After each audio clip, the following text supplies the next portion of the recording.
Well, hello. Welcome everyone to the Journey to the CFP. And this is a podcast where we get to explore real stories, real challenges, and the victories behind becoming a certified financial planner. And my guest today on today's episode is the one and only, I can't stop smiling, Amy Wood. And Amy is a client service associate at Perspective Wealth Management here, not here in Maryland. I'm not in Maryland. And she is hot off the press, literally 24 hours after passing her CFP exam. So, congratulations! I Thank you so cannot wait to much. dive in and just pick your brain and hear your journey. So, start us Yeah. off, Amy. Where did it begin? Tell us. Oh, yeah. So thank you so much, Jessica. I'm really happy to be here with you and talking with you. On the other side, it has been a journey for certain. I initially started my CFP journey through the education piece back in September of 2024.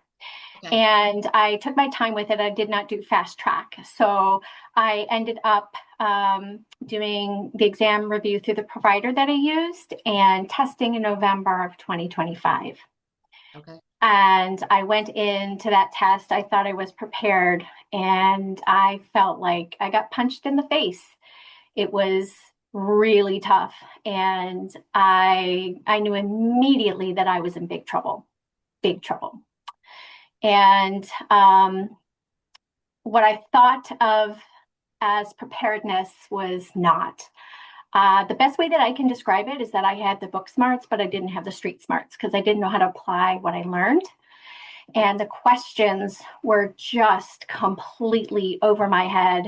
I felt like I was drowning. And my approach was, I didn't realize at the time, but my approach was just completely inappropriate for this type of exam space. Now, have you in the past been a good test taker? Like, was that a more natural thing for you? Or not, I shouldn't say natural, but everybody has a different psychology around it before going in. Like, I have sucked at tests. That's always been my story. Some people, they study and it's usually they're good. Where did you fall on that? Yeah, so I fell into the camp of you study really hard, you study well, and you do well. And so I was very accustomed to that. I was a very good student and I did work very hard. It certainly was not a situation where I could look at something once and know it. I really had to work to study, but if I did do it and I put in the work, it definitely paid off. And so to not pass was just devastating. And I literally felt like I got punched in the gut, like I got the wind knocked out of me. I knew during the test I was in trouble. After the first half, I remember sitting in the waiting room at the Prometric Center. I didn't even go outside. I was texting my husband and I said, I have bombed this. And I finished and went back in, and I remember hitting submit, and you have to do that dreaded survey until you can get to the end. And up on the screen comes fail. And I can't say that I was surprised because I knew that I was in way over my head. And but it was still crushing. And that it just says fail, not passed or sorry, anything like that. It's just fail. So it's really kind of devastating to your mind. I remember walking out and just feeling so defeated. I thought, I need to quit my job. I don't know why I'm doing this. This is a mistake. I'm not good enough. And I was really devastated. I got home and I had the most amazing support from my husband. He just, wrapped me in his arms and said how proud of me he was and that I worked so hard. And my boss was great. My work team was great. And I had my little cry session. And then the next day I got up and I'm like, okay, that's enough of that. And I'm ready to rock this out. I am not going to lay down and let this get to me. So I immediately the next day started pursuing alternate exam prep reviews because I was bound and determined to retest in March, come hell or high water.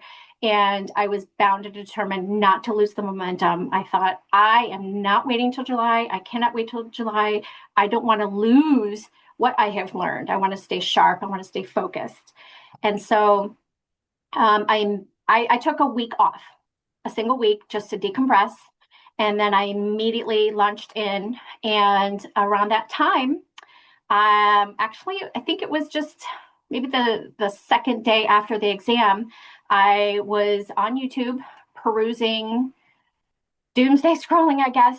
I had a lot of CFP content from my algorithm from watching other things. And of course, during this cycle of the November exam, it was, you haven't passed the CFP exam. What do you do? Da, da, da, da. And up popped one of the videos for breakthrough exam prep, and I saw you. And so I just clicked on it and I was watching, and I watched another video and another video of these testimonies of students, and every single person on there, I was like, I know. Yes, me too. I know exactly what you mean. It was my story. They were reading a page out of my book. And so I decided, okay, I'm going to check out the website. So I did. I sent an inquiry email, and I got an email from Paul. I think it may have been the same day. It was very prompt, very responsive. And we made arrangements to have a phone call the next day. We spoke, and I signed up for tutoring classes. And that is really where things began to change. What were you most surprised? Hold on, before I go there, kudos to you for being able to give yourself the 24-hour pity party and then get out of it. I know, my hope is that everybody can do that, but that's not the case. It wasn't for me. It's not for a lot of people. And so the fact that you're able to get back up, you had that support system, so lucky. Mm-hmm. I'm glad you took that 1 week off, because you have to do things. You have to clear the brain a little bit to be able to get back on the Yes. saddle. What were Yes. you most surprised about, having reached out to Paul, breakthrough? I think the big thing that I'm noticing, because I worked with Paul as well after failing my second attempt, and passed on the third, but there's an entire team behind you. And I think that's I know you passed yesterday. My kids are involved in, oh my God, Amy's taking the test today. We're all, and my middle one goes, should I call her? That's kind of weird. I'm in my, pajamas or whatever. They're invested too, because they've seen me go through it. So it's you have this cheerleading squad behind you. But what were you most surprised at through the process from November, I think 20th, you started working with Breakthrough up until yesterday? How did you do things different? What were the biggest kind of ahas through it? Yeah, that is a great question. I have to say the biggest difference is just the completely revamped approach to studying. My prior study experience, I was very fortunate. I had incredible support from my employer to be able to do some studying at work. So I would typically try to just fit it in where I could. And then in the evenings, I'd come home, eat dinner, go upstairs to my office and study until 10, 11 o'clock at night, go to bed, wake up, do the same thing over and over.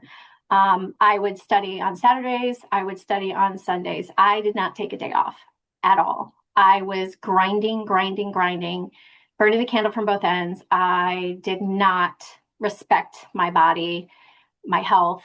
I just was of the camp of you just do more and more and more, and you do it harder and get the results. And I was so burned out. I didn't realize it, but I was really burned out. I mean, it was to the point that I was so intent that if I was not driving when we were in the vehicle, I was doing flashcards. And I was listening to podcasts, and I'm doing all the work and all the questions, but nothing really prepared me for the application, and nothing prepared me for how to think through this exam. So that is where things really changed. And having worked with Paul, um, we he helped me perceive a schedule that would work well for me. And again, I can't say enough about my employer and how supportive he has been. And so I revamped my entire study schedule. I dedicated morning hours. So I got up early. I went into the office. I was there at 7, and I was able to block off my calendar till 10:30, and I could do focused, concentrated study. And that was much more impactful than trying to, you know, piecemeal it in between tasks at work.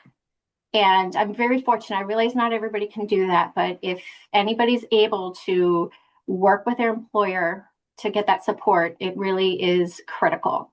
And then, truth be told, I had such good, productive study time, uninterrupted, that I did not do much studying at all in the evenings.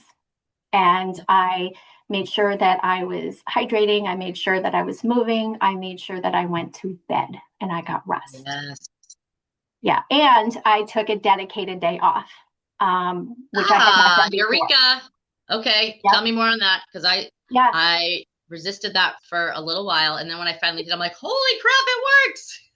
Yeah. So it's counterintuitive to those of us who are just very used to move, go, work hard, don't stop ever. And so Sundays were my day off. And I remember the first Sunday that I intentionally took off after I started back studying. And I said to my husband, I feel like I have a normal life. It was so amazing. Just that one day, that one day. Yeah. Yeah. Because as you said, like the first time and even the first two for me, it's like you feel like you're not doing enough unless you're Yeah. miserable all the time, because you're thinking about Miserable. it all the time, you're doing it all the time, and it gives you that permission. Like for me, I would, to Paul, to Jimmy, like to whoever I was working with, I would say, okay, I'm taking it off. And it was almost like I'd say to myself, well, I have to take it off. I promised I would take this off. Yeah. And it took the weight off my shoulder of, this wasn't my decision. Somebody told me I had to do this, so it was Yes, okay. You know, exactly. it's very sick, but that is, it's almost, that Chinese handcuffs, is that the one where you like pull, the harder you pull, it's impossible to get your fingers out. And you're like, but I'm Yeah. trying harder. It's like, you just have to relax sometimes. Yeah. And it will work out so much better. Yeah. And that concentrated study time, not everybody, like you said, has the ability at work to be able to sit until 10:30 and do it. But for me, I was up at 4:30 in the morning, and I spent, an hour and a half, 2 hours before the kids got up, because that was my designated time. And then there were other spots, but I didn't want to have to do anything at night, because I frankly suck at night. Like by the time I get home, I'm just toast. Yes, same. You're not operating on all cylinders, and, you're just so fatigued. And the other thing that I really learned throughout this process was being intentional about listening to my body's cues. And also, what's really important is flexibility, the willingness to adapt, and show yourself grace. I mentioned that I kept Sundays as my day off, but there were a number of Saturdays, including most recently leading up to this exam cycle, where I had my tutor sessions in the morning. Sessions, I had 2. Yep. And then I had things to do. I had life that needed to be taken care of. And so I would go do my errands, and I would come home, and the plan would be study and get it done. But I would come home and I'm like, man, I'm so tired. I'm so tired. And before, I would have just pushed and thought right through it and forced myself to do it. And I know now it would not have been fruitful. And so I'm like, you know what? I'm going to take a nap. I need to take a nap. I'm going to lay down and sleep. And it's okay for me to make the adjustment and make my off day today. Yes, I did the tutoring in the morning, but it's okay. And so the next day, Sunday, we went to church, came home, had breakfast. I was feeling great, got into my studying, and I felt so good. Right. So I really want to just go in, like, let's say you had pushed through on that Saturday when it's like you're absolutely exhausted. You know your results on your questions are going to be bad. You know the Yep. frustration is going to seep in. You know the negative talk of Mhm. like, see, I knew I didn't know this Mhm. versus Yeah, that fresh start. It's like you have a new page in the notebook versus yeah, chicken scratch all over it. absolutely. And I know that I think I having worked with you as well, Jessica, you saw the fruits of that as well. When in some of my questions and whatnot, and I said, "Oh, I was really tired, and I worked on these, in the evening," and the proof was there. You know, just not able to think as clearly. The other thing that was incredibly impactful and so beneficial working with Paul was he helped me to break down the questions, to understand what the question is really asking, because there's oftentimes so much information that is not applicable, but then there are times when it is applicable, and you need to discern what is this question actually asking? And then finding the right answer. And my go to, usually with test taking, and this works for a lot of tests, it, the way that I approached tests before is I read so fast, read the questions in my brain, I'm highlighting keywords, Yep. not even finishing the sentence, darting my eyes down to the answers, looking for those keywords. Boom, boom, that's Mm-hmm. it. Go to the next one. And through working with Paul, he was very, very methodical, precise, how to stop, how to read, pointing out traps and answers that I would just blow through because I Right. wasn't being intentional with my reading. And so I was truly able to slow down, read these questions, underline, circle, With the finger, highlight. like we Yes, talk about, like you I was literally literally a read. prometric. Like, okay, and I'm, like mouthing the words, and I'm reading the answers. And the other thing that was so amazing working with Paul is that he was not just helping me to pass the exam. It was way beyond that. It was not just to select the right answer, but more importantly, why are these other answers not correct? And Yes. then, even better, okay, so these answers may not be correct, but let's talk about how they might be correct in a different situation. Correct. Or if And that one so, word was different, or you know, yeah, yeah. So I truly took all of those tools with me in the exam. And I, I know you had said this in one of your videos, Jessica, where you were like, did I say that out loud? I wonder if I'm talking to myself because I'm reading through the answers and I was so used to presenting my support for why I yeah, selected an answer. And my approach was not to find the right answer, but I would first try to eliminate every single wrong answer first. yes, But not just eliminate, but explain why. So I'm in the test and I'm using the strikeout tool. And in my brain, I'm like, well, that's not right because blah, blah, blah, blah, blah, blah. I'm like, am I talking out right. loud? I know you, especially if the headphones on. You're like, wait, I hear it in my head, but am I saying it out loud? Yeah, so that was super impactful. And I just would thank Paul, and he was so kind and gracious. And he said, this is not just to pass the exam, Amy, this is to make you a better advisor. And so I am just very grateful for his approach. And then I wanted to ramp up my sessions. And so I was able to work with another tutor. We were kind of like dividing and conquering the domains. And then I'm so grateful as well to have you step in and do some tutoring with me also and coaching and mentoring. So it's been absolutely incredible. I took all of those tools with me yesterday and just slow down. You've talked about in your videos how Paul was on your computer while you were there, and Paul was there, and Sam was there, and just helping me guide through the questions as best as I Yeah. could. And I think, you mentioned like finding the wrong answer. That is huge because we're always scanning, like you said, in most tests, like you're reading through, then you go down, you're okay, that must be right. But Hmm. it's like if you can eliminate two, then you have a 50-50 chance. And I think leading up to the exam, I remember one of the sessions we were doing, you were adamant on like C, but we didn't get like if you don't read all the way through D at the end, it could be that like one piece and you're like, oh crap, they're both right. Now I have to reevaluate. So it's like Yes. it's not how we normally take tests, and it is such a different approach. And Paul and the team like really try to make you think differently because it is Yes. so different. It's so Yes. different. Understanding it, I always say 5 layers Oh, deep because yes. a tax question might have tax at a state and insurance in it. Like Hmm. there's always multiple pieces to it.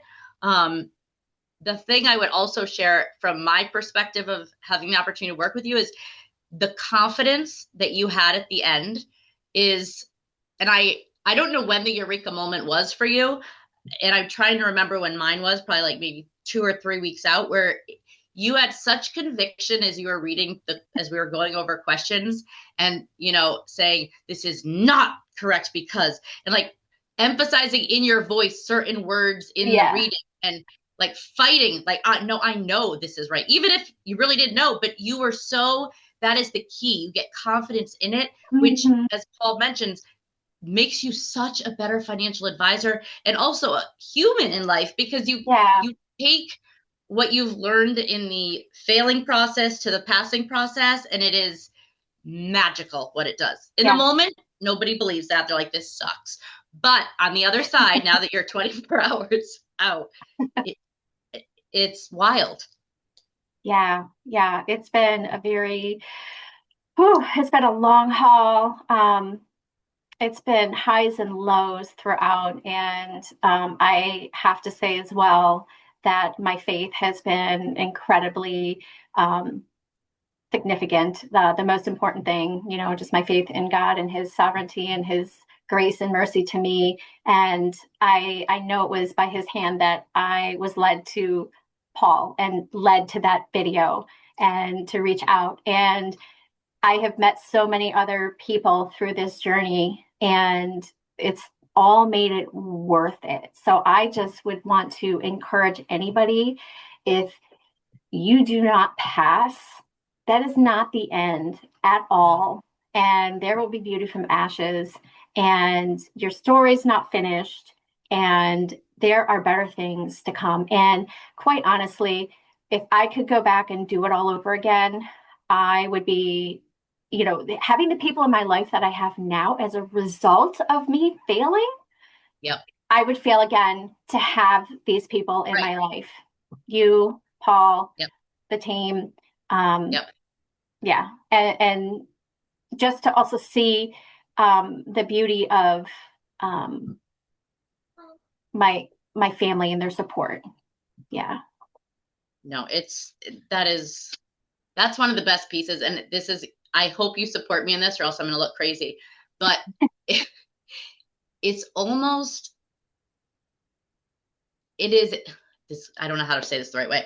It's not a privilege of what you get to go through if you fail, but like the journey that you get to go on and the inner soul searching and Yeah. everything that comes with it.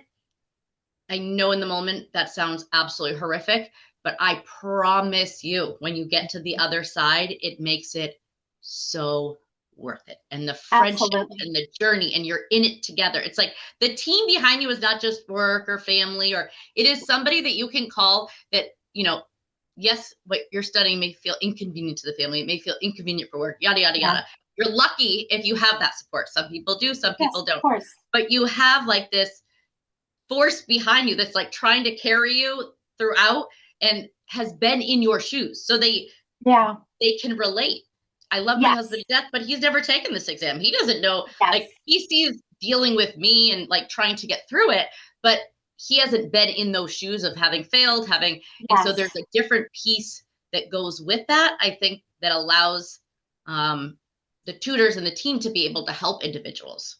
Of course, 100%. Yeah, I know exactly what you're saying, and I couldn't agree more. It's very, very comforting to somebody who's going through it to know that they're working with, and they are being mentored by a survivor. Yep. And I had Yeah. said to Paul, I passed in March. Oh my God, I think it's almost yesterday was 1 year.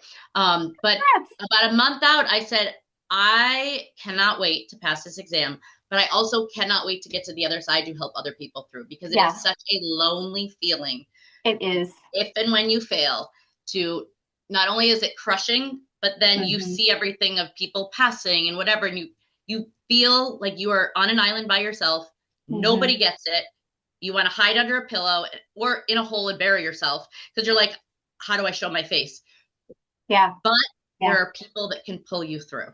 And that Absolutely. is the hope for what by doing these videos of like, you're not alone. We've all felt it. We all have different journeys and how we get Yeah. there and how many attempts and what programs. There's no perfect program. There's no perfect way of Yep. doing it. But, Yep. our hope is that the team, everybody can relate to somebody so that they can help pull them through. Yeah. Yeah. And I really love the breakthrough team approach. I had worked mostly with Paul throughout Yep. my journey. And then as we started ramping up sessions, I got to work with Sam, which was great. And then just some schedule changes. But I felt very well supported. It was all hands on deck, and you jumped in and saved the day. And, it was all hands on deck. What would you say you did different in the 48 hours leading up to it the second Oh, time than you did the first time? yeah. So the first time was pushing, pushing, pushing as hard as I could. I took maybe half the day off. I was doing some studying probably up until about noon the day before. Mm-hmm. Also, I went on a women's retreat with church the weekend before, and that was really wonderful, but the timing was not great. And Yeah. I was not recovered from it from lack of sleep. So I can't emphasize enough the importance of sleep and making sure that you're rested. Just above all, be kind to yourself and recognize that you are a human being and God created us to rest. So rest and rest well. So this time, let's see, the 2 days before I took off. So I tested on Tuesday. I did Don't be mad at me. I did review just a couple pages of notes on Sunday afternoon, but Okay. probably maybe 15 minutes. And I'm going to tell you that I felt like I hit a wall. And I think that was Mm-hmm. God's way of telling me, you need to stop because I was inexplicably exhausted. And so I just stopped. I put everything away. Well, I didn't even put it away. It's still laying there. And I have trauma right now. And I can't Don't look go. at it No, no, all. no, no. That's not a today problem. Yeah, it's not a today problem. So I took a nap. And then Monday, I had booked a massage and I had a 90-minute massage. And then I went to the salt cave afterwards to just kind of like chill. And it was really therapeutic. It was really wonderful. I rested and I slept well. So I definitely, it was a difficult concept to wrap my mind around um, because I think you're very similar to me in that you're just not used to taking breaks. You don't take breaks. No, no, no, no, no. What's a You break? don't take breaks. You just keep powering through no matter what.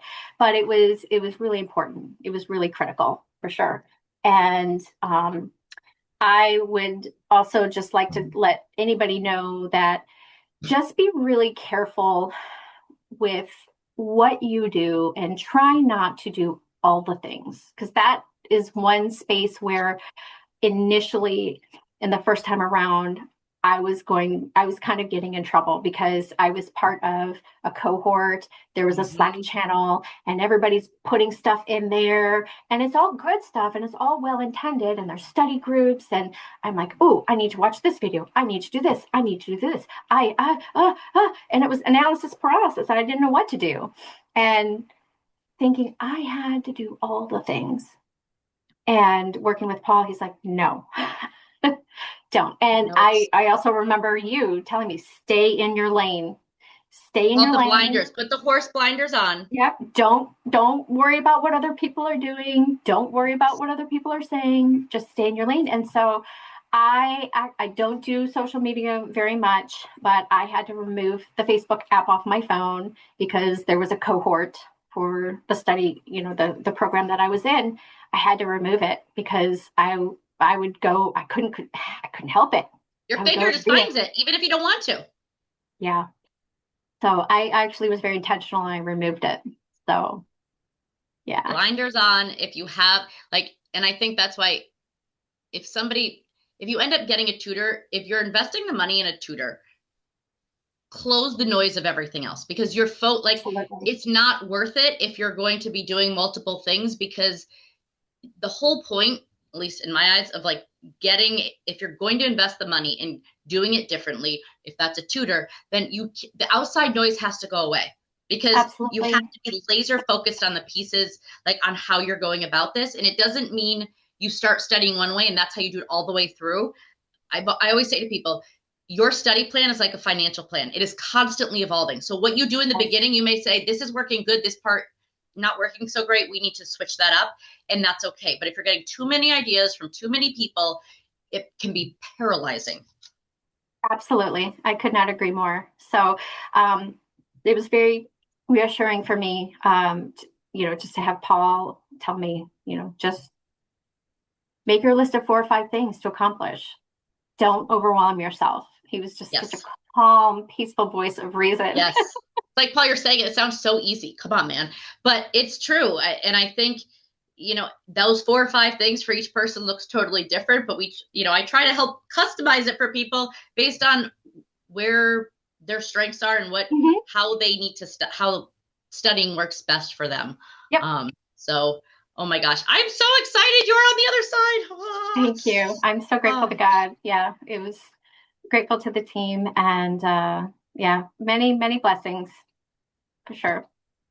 If you were to leave people with one or two pieces words of wisdom or game changers, Mhm. what would you leave them with? Be very kind to yourself, show yourself grace, listen to the cues from your body, and take that day off, that intentional day off. Absolutely. And stay in your lane. Don't worry about what everybody else is doing. No, that And don't give up. could not agree with you more. And trust the process. You Yes. were a pro with that. And when you were, why should I trust this right now? Remind me again. It Getting that reinforcement of trust the process. It will work. It will work. It will work. You're Yep. putting in the time. You And worked it your did butt work. off.